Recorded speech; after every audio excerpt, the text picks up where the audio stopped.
tonight, God willing, we're going to try and get through Ruth chapter 2 and Ruth chapter 3.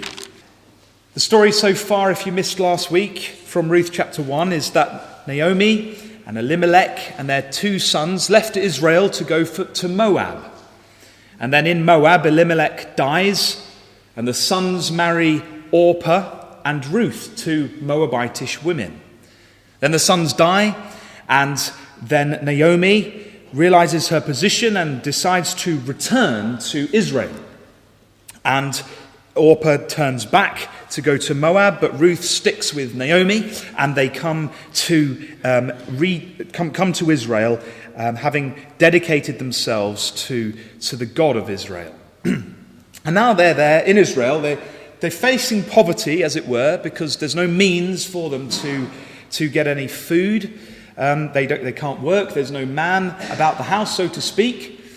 But they have come at a wonderful time. We read in verse 22 of chapter 1 that Naomi returned, and Ruth the Moabitess, her daughter-in-law, with her, which returned out of the country of Moab. And they came to Bethlehem in the beginning of the barley harvest. So they come at this great time of harvest and the crops being taken from the fields. And at this time, you see, in Israel, was the time of the Passover. So not only was it a great time of celebration from a practical and a natural perspective, but also from a spiritual perspective, what was being celebrated in the culture of the Israelites at the time was the deliverance from Israel. And you can imagine Naomi and Ruth entering into this as they had been delivered, as it were, from Moab. And so they would have been on a spiritual high. You know, I often think it's sad in a way that we don't keep some of the holy days of Israel. I have heard of some Christadelphians doing it, because they're there in God's law to remind Israel of certain things. And sometimes we don't have that because of our Gentile culture. But they would have entered into the spirit of the Passover at this time. And we find then them dwelling in the land of Israel at this time of harvest. Now in verse 1 of chapter 2, we're introduced by the divine storyteller to Boaz. We read with Brother Vic, Naomi had a kinsman of her husband's, a mighty man of wealth, of the family of Elimelech, and his name was Boaz. Now this is a statement of fact. Naomi didn't really know this, it seems, nor did Ruth. But we're told this right at the start because as the story unfolds, we see this is a key part of the story, and it lends weight to the drama of the situation. You see, there was this kinsman, a blood relative, related to Elimelech. And he wasn't a close one. The word kinsman there in verse 1, it just means, it could even mean an acquaintance, but in the context we see, it does mean a distant relative. And he was of the family or the kindred of Elimelech.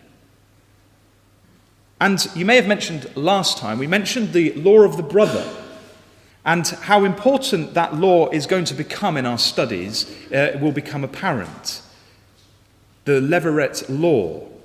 And the whole point of it, and we'll look at it briefly in a bit, is that the line of the dead was to continue by a brother marrying his brother's wife after the original brother had died. And so we're being told something quite important here, that there was a marriage hope, as it were, unbeknown to Naomi and to Ruth in verse 1, through this man Boaz. Now it calls Boaz various things. It says that he was a mighty man of wealth. And that word wealth, it means virtue. He was a man of means. And where it says there, the mighty man is a man of virtue. And when it says of wealth, that really kind of gives the idea of strength and substance. This was a rich man. And Boaz, the name Boaz, it's difficult for the linguists. Some of them, the best I could find was fleetness. He was quick, as it were. He was fast. And we see later on that he was actually quite an elderly man, in comparison to Ruth at least. And so we have this wealthy man presented in verse 1, and then we jump back to reality with a bump in verse 2. Almost in complete opposite to this man, we have Ruth, the dirty foreigner. We have Ruth, the Moabitess, who has come in from Moab. And we see that Ruth and Naomi, they're in poverty, because Ruth says in verse 2, "Let me now go to the field and glean ears of corn after him in whose sight I shall find grace." And she said unto her, "Go, my daughter." And she went and came and gleaned in the field after the reapers. And her hap was to light on a part of the field belonging unto Boaz, who was of the kindred of Elimelech. Now look at the character of Ruth here. She is a stranger in a foreign land, so to speak. She's faced with this problem. They need food. And she takes up the initiative for her mother-in-law. And she says, look, I'm going to go to the field and gather ears of corn. And she doesn't presume. She says, after him in whose sight I shall find grace. She doesn't shirk from her responsibilities. This is a young lady who is trying to do the right thing by her family. And this isn't just a practical problem, brothers and sisters, because what she's doing here is actually following the law of Moses and the provision that God had given for the poor.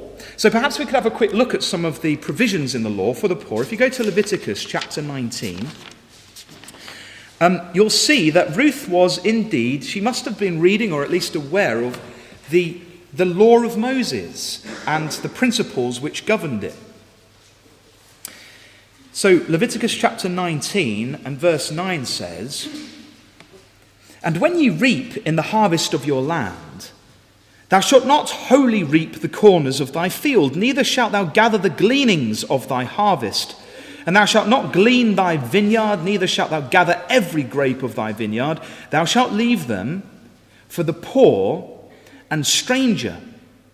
I am Yahweh your God." So what we're reading there is that the edges of the fields were to be left for the poor, for the stranger. And it's connected directly, isn't it, with the God that we worship. I am Yahweh. In other words, this is my provision, says God, for the poor, the stranger. This is God's love. This is God's mercy. This is the kingdom law for the poor so that they can eat. And it was showing, wasn't it, the fact that the Israelites were not to be greedy. They were not to get every single grape off their tree. Beat it down, get what you can, but if you leave one, leave it there for the poor people. And Ruth was poor. She was a stranger. She was, as it were, humanly speaking, in a pretty hopeless situation, in poverty, as it were. I am Yahweh. It's God's mercy. And you can imagine Ruth becoming aware of these things and thinking, well, this is how God has provided for someone like me. And accepting that was the case. But notice when she spoke, she didn't even presume. She didn't bring this up as her right to glean in these fields. She says, if I find favor in the eyes of someone, then I'll do this. Beautiful attitude. Let's flick on to let's just skip past Leviticus 23. Let's go over to Deuteronomy chapter 24. And we again see this principle coming out and the love of God in providing for those who are less well off in Israel. Deuteronomy 24, if you read verse 19, it says, "When thou cuttest down thine harvest in the field, and hast forgot a sheaf in the field, thou shalt not go again to fetch it. It shall be for the stranger, for the fatherless, and for the widow, that Yahweh thy God may bless thee in all the work of thine hands." And look at verse 22. "And thou shalt remember that thou wast a bondman in the land of Egypt before I command thee to do this thing." And you just wonder, don't you, that because they were celebrating Passover at this time, whether these passages had been read by Ruth. And this is what triggered her motivation at this time, to think this is how God has provided for the poor. And so I'm going to go and see if there's a field that I can glean in behind. And maybe someone might forget some sheaves in that field and we can eat. My dear mother-in-law, Naomi. And so we see God's providence at work, and she is allowed to go, and she decides, as it were, it says in verse 3 of chapter 2 of Ruth, that her hap was to light on a part of the field belonging unto Boaz. An unforeseen chance, so to speak, the Hebrew seems to mean from that. It was unforeseen to her that she was choosing a field that was owned by Boaz, who happened to be a distant blood relative to her husband, who was now dead. So Ruth follows the spirit of God's word, and God works with this. Now, she starts to work, doesn't she, in this field. And we see in verse 4 that Boaz comes from Bethlehem. I wonder what he was doing there. You know, it's very interesting. He may have been taking the first fruits of the crop and had been offering that as the sheaf of first fruits, as it says in Leviticus 23, and that's why he wasn't there at this time. We just don't know. But he comes, and he comes from Bethlehem out to his fields, and he's got these people working for him. It seems he's got two types of people. He's got the reapers, who are the guys going to chop the crop, and then he's got maidens and other servants that follow after to pick up the things and gather up and bind the sheaves that they've cut to bring them into storage. And look what he says to the reapers. He says there in verse 4, Yahweh be with you. And they answered him, Yahweh bless thee. So the thing we notice about this is a godly man, isn't it? And the people in his employment are also godly. And we think, hang on a second, because isn't this Bethlehem, Judah at the time of the judges? Isn't this the time when every man did that which was right in his own eyes? And suddenly we realize that even in the corrupted culture of Israel, there's a remnant there. And Boaz is part of that faithful remnant, as there always is. Now notice what he says there. It's quite beautiful, really. The Lord bless thee. The Hebrew is Yahweh Barak. And I think it's a compounded quote from Numbers chapter 6. Yahweh bless thee, Yahweh barak thee, and keep thee. Yahweh make his face shine upon thee, and be gracious unto thee. Yahweh lift up his countenance upon thee, and give thee peace. The divine blessing to Aaron. And his employees are echoing this back to him, and he's echoing it to them. Now, I don't know if you noticed this. I wasn't going to turn there, but quickly flick over to Psalm 129. I don't know if you noticed this on Monday. Ruth and I were doing our readings, and it just jumped out and hit me in the eye. You know, as it does when you're in the middle of another study, how things connect. I don't know if you noticed this when you did your readings on Monday, but it says here in Psalm 129, it's a song of degrees, and it's messianic. It says in verse 3, the ploughers ploughed upon my back, they made long their furrows. It says in verse 4, Yahweh is righteous, he hath cut asunder the cords of the wicked. Let them all be confounded and turned back that hate Zion. And so we get this curse upon the wicked, those that hate God's ways. Notice what it says in verse 7, wherewith the mower filleth not his hand, nor he that bindeth sheaves his bosom. Neither do they which go by say, the blessing of Yahweh be upon you.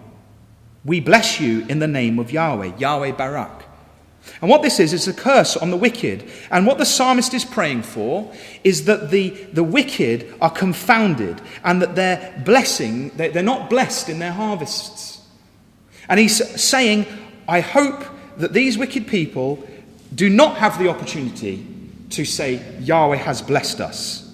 And it's the same language as Ruth chapter 2. It's an inverted comment on the blessings that Boaz and his employees were reflecting to each other.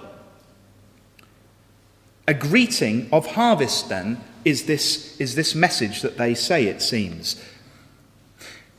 So Boaz is here. He's in this fruitful field. The name of Yahweh is being spoken of.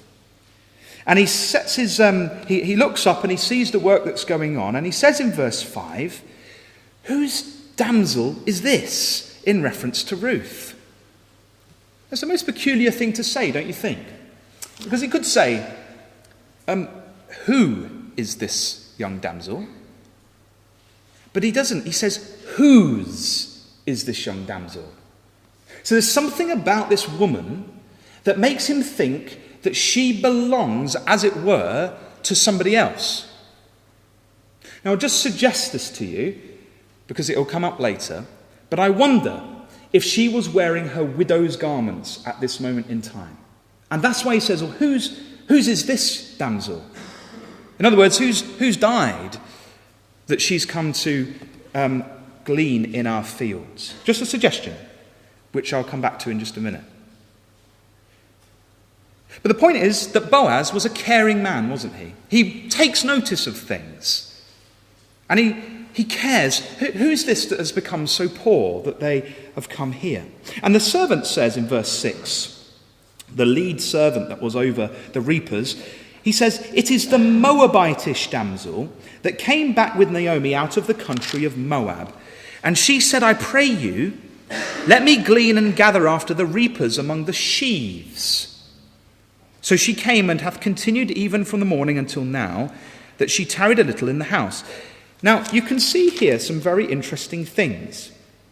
Everybody knew about, it seems, about Naomi, because it says, do you remember in chapter 1, that the whole of Bethlehem came out and was moved about them in verse 19 of chapter 1.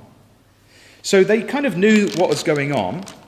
And it just so happens that this person that Boaz probably had heard about has now come and is gleaning in his field. But not just that. She isn't just coming to glean the edges. She's not just coming to check if anybody's left anything. She's actually had a bit of ambition, because she's asked the reapers if she could actually come and gather after the reapers among the sheaves. So she's coming up afterwards, after they've been binding them, and she's not waiting for them to leave the field. She's right there. She's among the sheaves, and they've let her do it. Now, Boaz finds out then that this was the Moabitish woman, the foreigner, who's come, who's dedicated herself to a life in Israel and the God of Israel. Now, this would have been incredibly significant on a personal level to Boaz. And we'll find that he has a very deep connection with this foreign woman. And he really goes overboard to make her feel welcome. So why does he have this deep connection? Well, I wonder if we could just come over to the New Testament and have a quick look at the genealogy of our Lord Jesus Christ in Matthew chapter 1. Because we have revealed there a very interesting detail. So in Matthew chapter 1, we read in verse 1, the book of the generation of Jesus Christ, the son of David, the son of Abraham. And we immediately see that the Lord Jesus Christ is a descendant of David, a descendant of Abraham. He is the promised seed of the new covenant. And we have his genealogy set out. And in verse 5 we read, "And Salmon begat Booz, or Boaz, of Rahab, or Rahab. And Boaz begat Obed of Ruth, and Obed begat Jesse."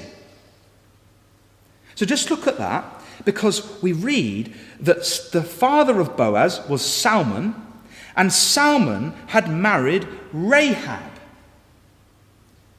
Who was Rahab? Well, Rahab was the one, you remember, when the children of Israel coming out of the promised land, they come, they've done the wilderness wanderings, they come to the first city, Jericho, and in that city they send out the spies, do you remember? And the spies have to hide, and Rahab, the harlot, she takes them in. And for that, do you remember, she's blessed. And the reason she takes them in is because she's heard and has faith in the God of Israel, of Yahweh. And that was Boaz's mum. In Hebrews, we read, by faith the harlot Rahab perished not with them that believe not, when she had received the spies with peace. In James chapter 2, we read Rahab the harlot justified by works when she had received the messenger. And in Joshua chapter 6, we read that Joshua saved Rahab the harlot alive and her father's household and all that she had, and she dwelleth in Israel even unto this day, because she hid the messengers which Joshua sent to spy out Jericho. A faithful woman, a woman of faith, was Boaz's mother, but she was a stranger, wasn't she? She wasn't of Israel. She was a harlot. Yes, she had been involved in the salvation of Israel and the spies, but do you think that in all parts of Jewish society, Rahab would have been welcomed in with open arms, a harlot, a dirty foreigner? I think Boaz knew all about prejudice. It's just human nature, isn't it? Maybe that's why he wasn't married, the son of a harlot, a stranger's daughter. But we find that this man Boaz, you see, that experience, whatever that may have been that God had been working in his life, that experience led him to have a different outlook to these things. And sometimes, you think, you suffer things in life and things don't seem to be going the same way as other people. And sometimes we have no idea why. But it might just be that God's working in your life to give you a different perspective. And I think that's what's happening here, because when Boaz finds out, if we flick back to Ruth chapter 2, we find he goes overboard to make this young foreign girl welcome. He says in verse 8, "Hearest thou not, my daughter? Go not to glean in another field, neither go from hence, but abide here fast by my maidens." Don't go anywhere else. Make yourself at home in my fields. He calls her his daughter. She's a Moabite. That wouldn't have been culturally acceptable, would it? And he's like this father figure to her. And he says there, abide, he says at the end of verse 8, abide here fast. It's the same word in Ruth chapter 1 and verse 14, where it says that Ruth clave to Naomi. They abode together, they stuck together. And he's telling Ruth not to go anywhere else. In verse 9 we read he's told all these young men not to touch her, which shows how vulnerable she may have been and perhaps hints at the wickedness that actually did still exist in Bethlehem, Judah. And he says to her in verse 9, if you get thirsty, it's very thirsty work in the heat of the day, we've got some water for you as well.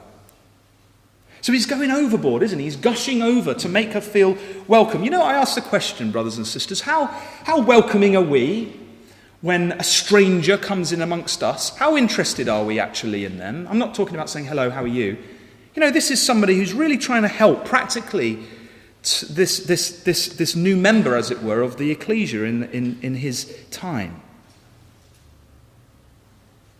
In verse 10, we read of Ruth's reaction to this abundance of niceness from Boaz.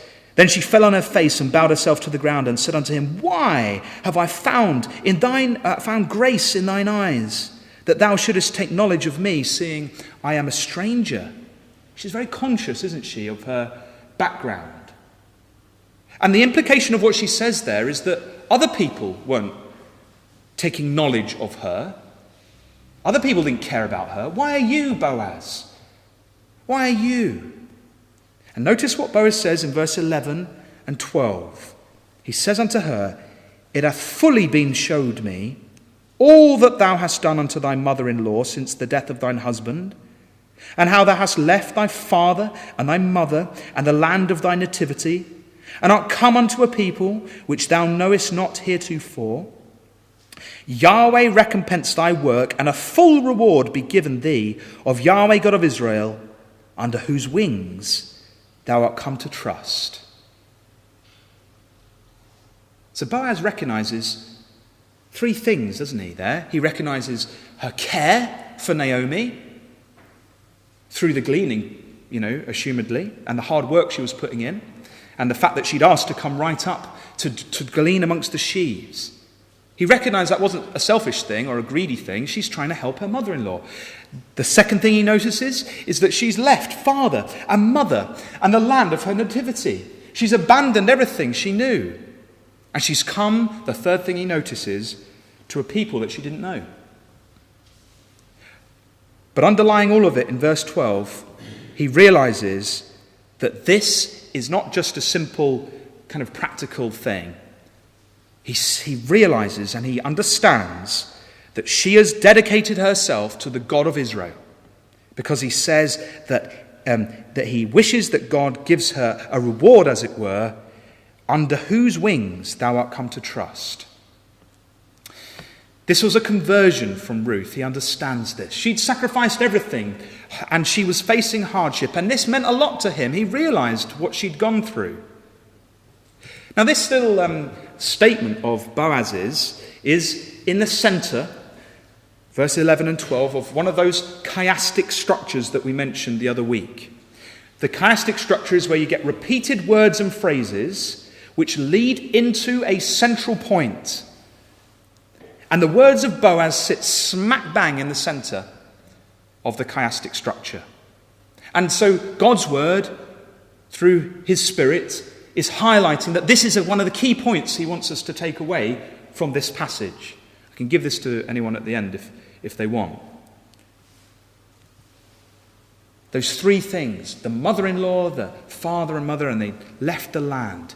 And notice that he's not commenting on what she looks like, or how he's commenting on what she's done. You see, it's what we do in life that makes us the people that we are. It's not who we think we might be, or the clothes that we wear, or the style of hair that we have. It's what we do that counts. He that loveth father or mother more than me is not worthy of me, said Jesus. If we're to be converted to Christ, we have to leave behind those things. We looked at this last week. Boaz recognizes this, that all those phrases are found in Genesis chapter 12, verse 1. Thou hast left thy father and thy mother, the land of thy nativity. All those word connections carry through to the life of Abraham, when Abraham left behind his country and his kindred and his father's house to go to a land. And Boaz is connecting these things to Ruth, the Moabitess. You see, Boaz saw what was going on here. He saw the love that Ruth had for the things of God. He says he wishes that she had a full reward. Again, in the life of Abraham, we get in Genesis 15. Fear not, Abraham, God says, I am thy shield and thy exceeding great reward. And he uses the memorial name of Yahweh, God of Israel. And in Exodus 3, verse 15, that's the name that God revealed himself to Israel under. He who will be. And in the name we know is the principle of God manifestation. So Boaz understands that this was a conversion from Ruth.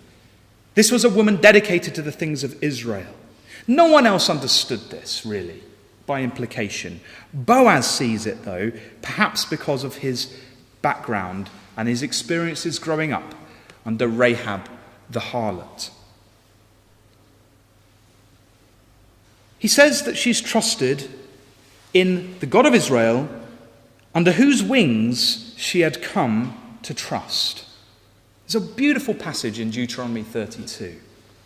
But God says that he found him in a desert land and in the waste howling wilderness. This is Israel.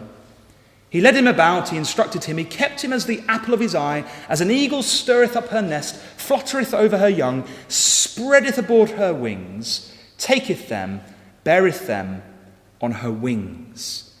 And you get the picture that there's God who's like an eagle, who has taken her young under her wings to protect them and to help them along.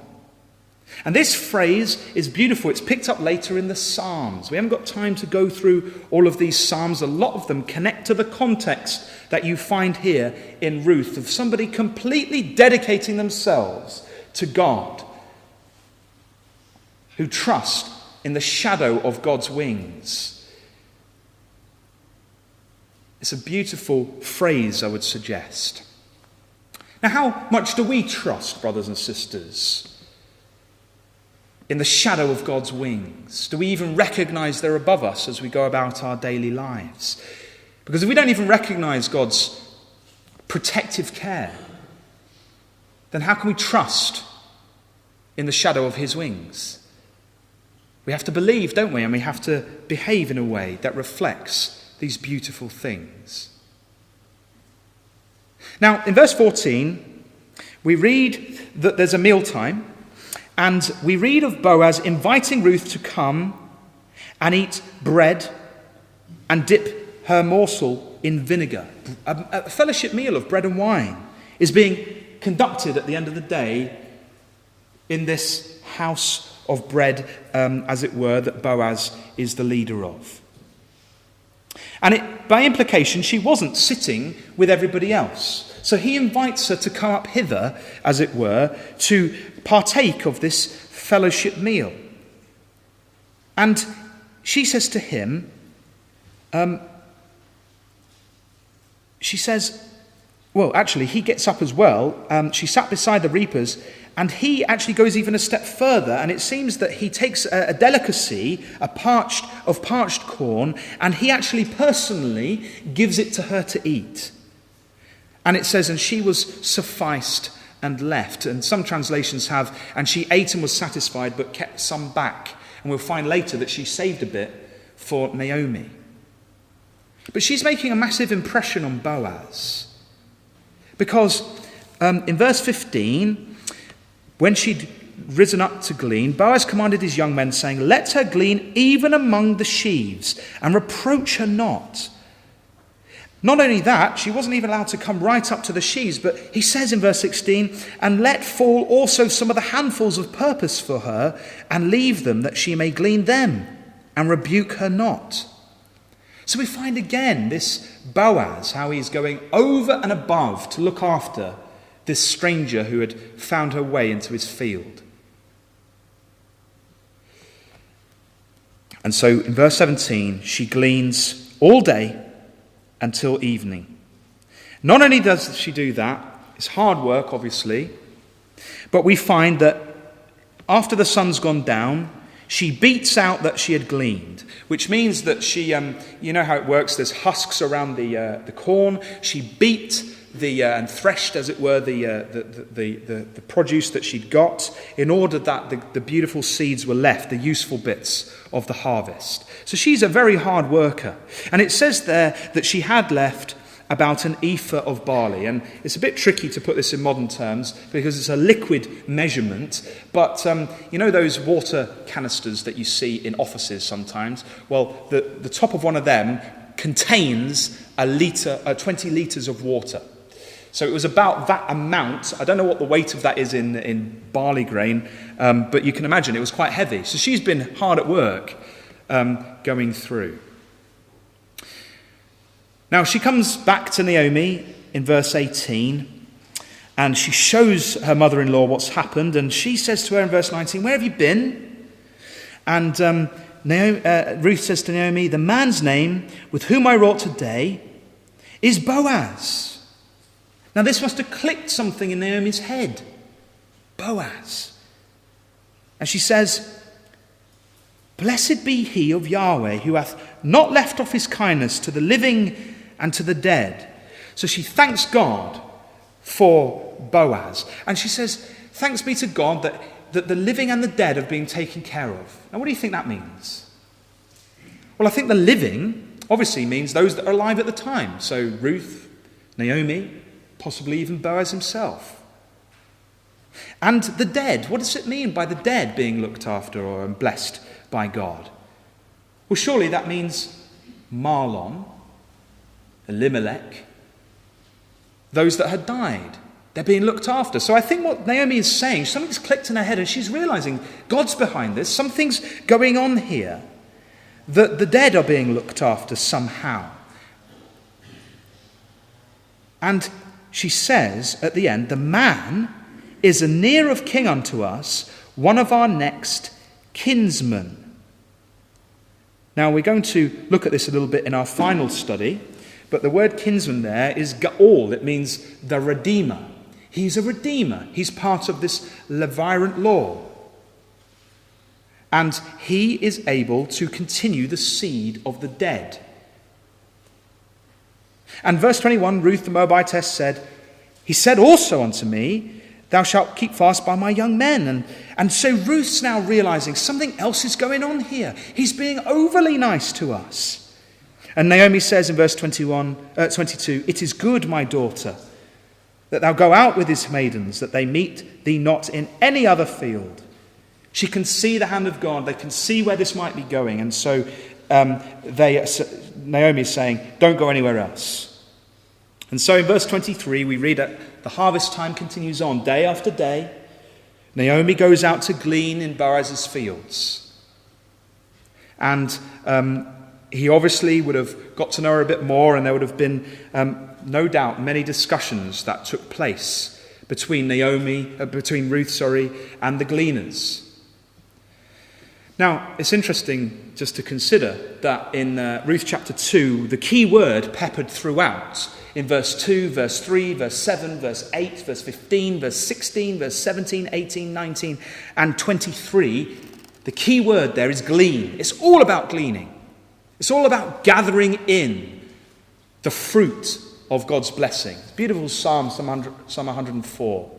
O Yahweh, how manifold are thy works. These wait all upon thee, that thou mayest give them their meat in due season, that thou givest them, they gather or glean.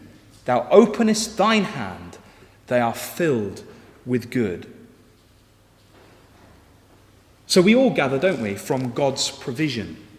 And that's why we say thanks at meals. I think we'd perhaps appreciate it a little more if we actually had to go out in a field and literally glean it, wouldn't we?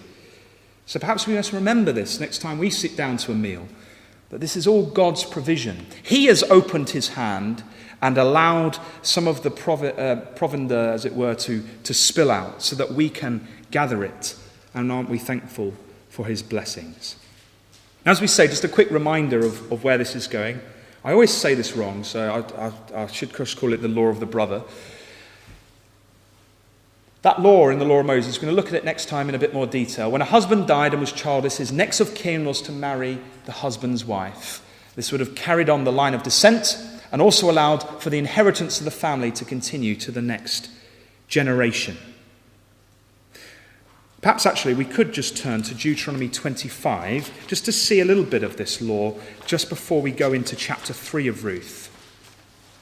Deuteronomy 25 verse 5 says, if brethren dwell together, and one of them die and have no child, the wife of the dead shall not marry without unto a stranger. Her husband's brother shall go in unto her and take her to him to wife, and perform the duty of an husband's brother unto her. And it shall be that the firstborn which she beareth shall succeed in the name of his brother which is dead, that his name be not put out of Israel. Now, by this law, you see, and by the fact that there was a blood relative, not a direct brother, as it were, but a distant relative, Ruth now, we find, has a right, as it were, legally, of obtaining a husband of the male relatives of Elimelech, who was still alive. And Naomi connects this. So if you turn to Ruth chapter 3 again, we find that this has been whirring around Naomi's mind. She knows that Boaz has a soft spot for Ruth. She obviously realizes that Ruth looks up to this wonderful man who's full of the blessings of God and full of care and interest in her. And she perhaps also knows that Boaz would never make a move on Ruth because he was an older man, you see. And so Naomi, the mother-in-law, as mother-in-laws tend to do, sorry, Christine, she has a plan, and she gets the plan started by giving Ruth a few ideas, right? So she hatches this plan, and it's a bit of a strange plan, if we're honest. It has to be a secret, that's the first thing. And she says in let's just read verses 1 to 3. She says, Naomi, her mother-in-law, said unto her, My daughter, shall I not seek rest for thee, that it may be well with thee? And now is not Boaz of our kindred, with whose maidens thou wast? Behold, he winnoweth barley tonight in the threshing floor. Wash thyself, therefore, and anoint thee, and put thy raiment upon thee, and get thee down to the floor.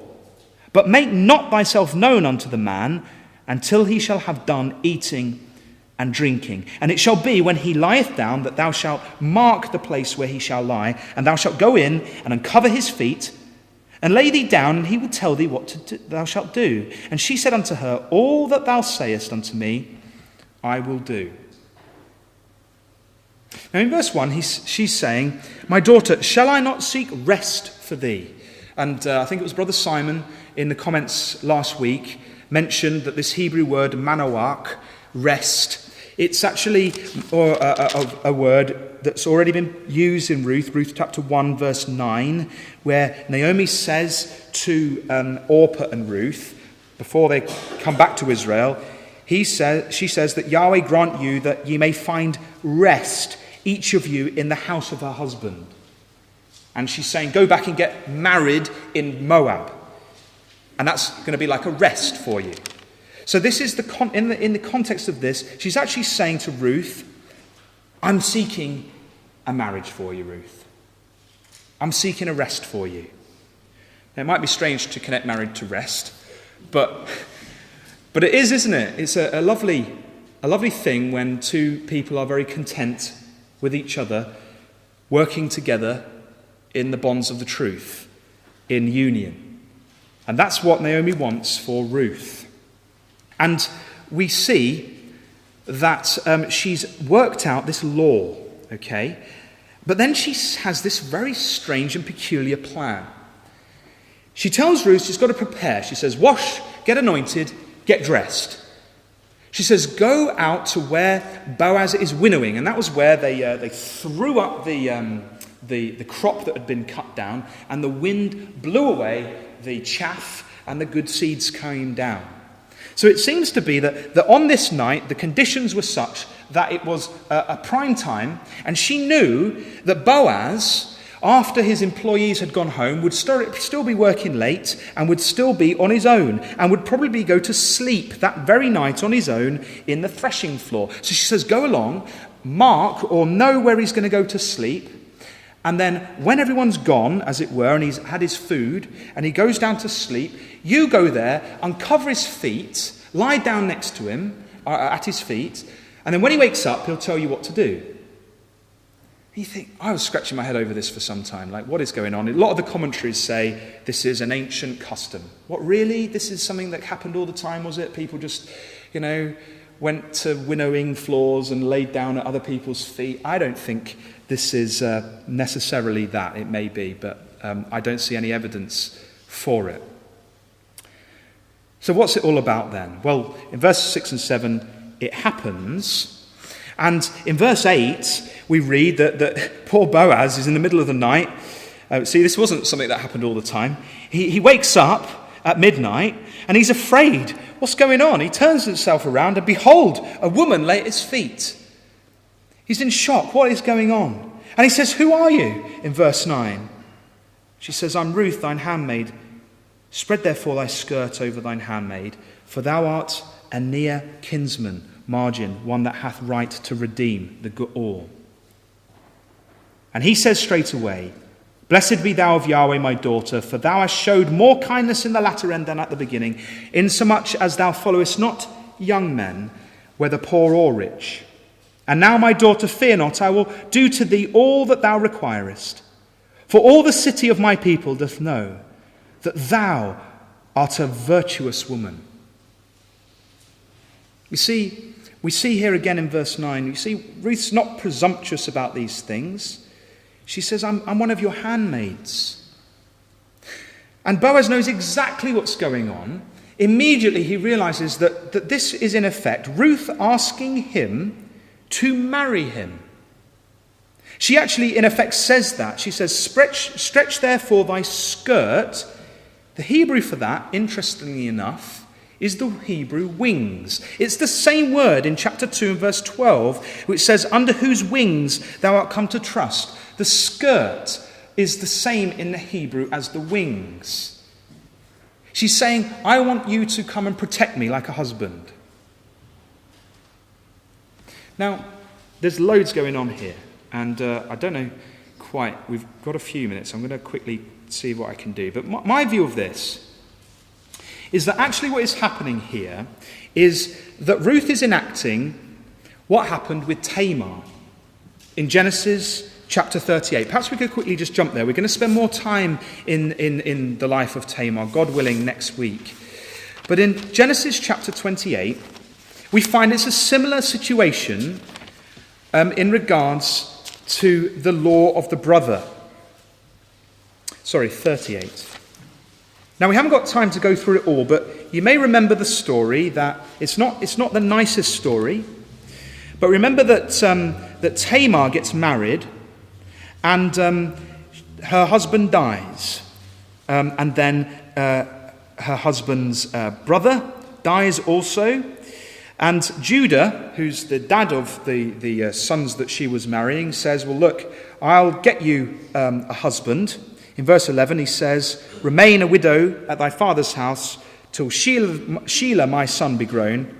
For he said, lest peradventure he die also, as his brethren did. And Tamar went and dwelt in her father's house. Now, I'm not going to go into the detail of this, but the point is this, that when it comes to the time when she is to no longer be mourning as a widow, it's time for her to act. And look what it says in verse 14 that Tamar does. She put off her widow's garments from off her. It was time to stop being a widow. The son that she had been promised was fully grown. And it was time in her eyes to get married properly. Now, just tuck those things away and come back to Ruth chapter 3. What does Naomi say to Ruth? She says, wash thyself therefore, anoint thee, and put thy raiment upon thee. Stop being a widow. The time of mourning for Mahlon is over. I think this is what she's saying. Declare that you're ready to get married. Declare that this is the time for the law of the brother to be enacted, for the near kinsman to do his redeeming work. It's time. You are ready. That's my suggestion. And so when it comes to it, that this is why it had to be in secret, because we're going to find out a little twist in the story, because there's another kinsman even nearer to Boaz. But it had to be done in secret because Ruth wants to tell Boaz straight away, the first person, that she's chosen him to do this work, to be that redeemer for her. It says that in verse 9. She actually says, thou art my redeemer. I'm choosing you. And he gets this, doesn't he? Straight away he says, look, blessed be Yahweh of you, because you're not following the young men. By implication, he's quite old. You're not following the poor or the rich. You found me. And she's saying to him, when she's saying, spread therefore thy skirt over thine handmaid, she's saying, protect me. I want to come under your wings. Now this phrase, spreading of the skirt, it is a language of marriage. You see, God says it in Ezekiel 16 verse 8 to Israel. He says, now when I passed by thee and looked upon thee, behold, thy time was the time of love. And I spread my skirt, my wings over thee, and covered thy nakedness. Yea, I swear unto thee, and entered into a covenant with thee, saith the Lord God, and thou becamest mine. And this whole idea of her coming and uncovering his feet, I think personally was just a practical thing. Because he's fast asleep, and she uncovers his feet to make him cold, as it were, to wake him up. And she just lies there quietly until he wakes up gently, because she doesn't want to make a big fuss.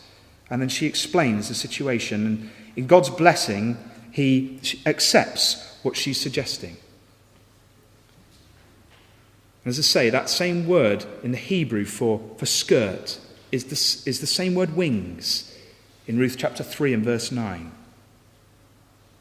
And so Boaz is extremely happy, isn't he, in verse 10 to 11. But here's the twist. In verse 12, he's obviously thought this through already. He says in verse 12, "And now it is true that I am thy near kinsman. Howbeit, there is a kinsman nearer than I." And he says, "Tarry this night, and it shall be in the morning, that if he will perform unto thee the part of a kinsman well, let him do the kinsman's part. But if he will not do the part of a kinsman to thee, then will I do the part of a kinsman to thee. As Yahweh liveth, lie down until the morning." What a twist in the story. You know, and Boaz is such an honourable man, isn't he? Even though he wants to marry Ruth, he follows the precepts of the law. And so he says, "No, I'm going to sort this out straight away tomorrow." Can you imagine there? It says in verse 14, "She lay at his feet until the morning." Can you imagine that what they talked about all night? You know, they wouldn't have gone to sleep, would they? They would have been talking about well, what if he says he wants to? And they just had to trust in God, didn't they? They just had to trust in God. And just in the morning, as the sun comes up, we read that Boaz, they must have been talking, because Boaz says, "Bring a veil," and he gives her loads of barley that he'd obviously been winnowing that night. And he says, "Go and take it home to Naomi." In other words, thank you, Naomi, for this. Really appreciate it. And then we read of how she comes back and she explains to Naomi what's happened. In verse 18, Naomi says, "Sit still, my daughter, until thou know how the matter will fall." She was obviously not sitting still and jumping all around the place with excitement. She couldn't cope with this near kinsman twist in the plot. What if this other guy says, "Yes, he wants to be my husband"? Naomi says, "Sit still, trust in God, and we'll see how the matter will fall. For Boaz will not rest until he have finished this thing." What an exciting and beautiful and romantic story we have before us then, brothers and sisters. The key word in Ruth chapter 3, you know, as we've gone through all the chapters, there's always a word that kind of peppers each chapter. The key word in Ruth 3 is the word "no." It's in verse 3, verse 4, verse 11, verse 14, verse 18, and actually finishes up chapter 4, verse 4. And in Psalm 46, verse 10, it says, "Be still, sit still, and know that I am God. I will be exalted among the heathen. I will be exalted in the earth." Now, Boaz calls Ruth a virtuous woman. And in Proverbs chapter 12 and verse 4, we read, "A virtuous woman is a crown to her husband. But she that maketh ashamed is as rottenness in his bones." And so we have, as it is in the Proverbs, this parallelism.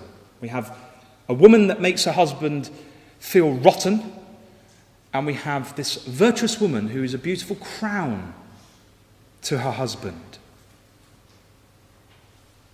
The word for virtuous means a woman of substance, spiritual substance. A character of a godly virtue is the ideas that come out. And that should be a key, young people, the key thing that you look for in a marriage partner.